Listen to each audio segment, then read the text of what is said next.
তো দলের মধ্যে ভালোবাসা আছে, কাউন্সিলররা ভালোবাসে, কর্মচারীরা ভালোবাসে, তাদের মনে ক্ষোভ হয়েছে, দুঃখ হয়েছে, সেই ক্ষোভের বহিঃপ্রকাশ হচ্ছে। এবং যারা তারা এটাকে মানতে পারছে না, কোনো পৌরপ্রধান চেঞ্জ হোক, পরিবর্তন হোক, এটা মানতে পারছে না। তাদের কাজের মধ্যে দিয়ে তারা সে অনুভূতি লাভ করেছে, নিশ্চয়ই কোনো কিছু ভালো পেয়েছে আমার মধ্যে, নাহলে তাদের একটা আবেগটা আসবে কেন? কর্মচারীদের মধ্যে সে আবেগটাই রয়েছে, প্রচণ্ড আবেগ রয়েছে, এটা আমিও বুঝতে পেরেছি। কারণ কাল রাত 11টা পর্যন্ত কর্মচারীরা রাস্তায় ঘুরছে আমার জন্য, এমন একটা অবস্থা। আমি যেহেতু কলকাতা ছিলাম, তারা ঘুরে বেড়াচ্ছে, আমি কলকাতাতে ফিরবো। স্বভাবতই আমি বুঝলাম যে একটা আবেগ তাদের মধ্যে কাজ করছে। আমি এখন রেডি হচ্ছি, বেরোচ্ছি, কিছু আলোচনা করব আমার ওয়েলউইশার যারা আছে, এবং আমি একটু সরকারি পর্যায়ে আলোচনা করে তারপর সিদ্ধান্ত নেব।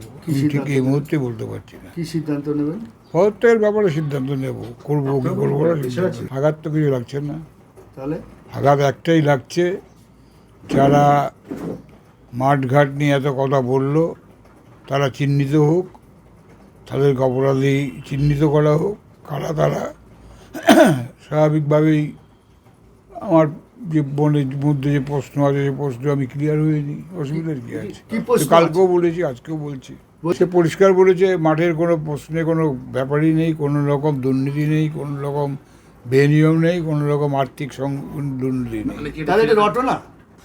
স্বাভাবিকভাবে সে বলছে চক্রান্ত। আপনি তো ডাউট করছেন এটা নিয়ে হতে পারে, তাহলে কি তার বক্তব্য? আমি আমার মুখ্যমন্ত্রীর কথা, আমার পৌরমন্ত্রীর কথা কালকে আমি পাবলিকলি শুনিয়ে দিয়েছি, সারা বাংলার মানুষ শুনে নিয়েছে, আমি খুশি।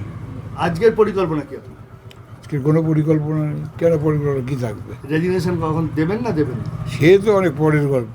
আমি আমার যা বক্তব্য, আমার যে অভিযোগ, আমি মুখ্যমন্ত্রীকে কালকে চিঠি দিয়েছি, ববি হাকিমকে হাতে হাতে চিঠি দিয়েছি। কি চিঠি দিয়েছেন? স্বাভাবিকভাবেই চিঠির তো উত্তর আমি বলতে পারবো না।